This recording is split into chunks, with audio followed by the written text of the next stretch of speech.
వ్యాధులను నివారించి బాధలను నిరోధించి ఆర్తులకు సేద తీర్చినావు. శరణాగతులందరికీ సద్గతులను కలిగించి సమతామూర్తివై నిలిచినావు. వ్యాధులను నివారించి బాధలను నిరోధించి ఆర్తులకు సేద తీర్చినావు.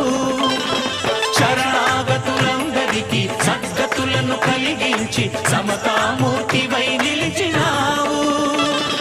భిక్ష స్వీకరించి ప్రాణభిక్ష పెట్టినావు. కదిలే కళ్యాణ రాశి నీవు.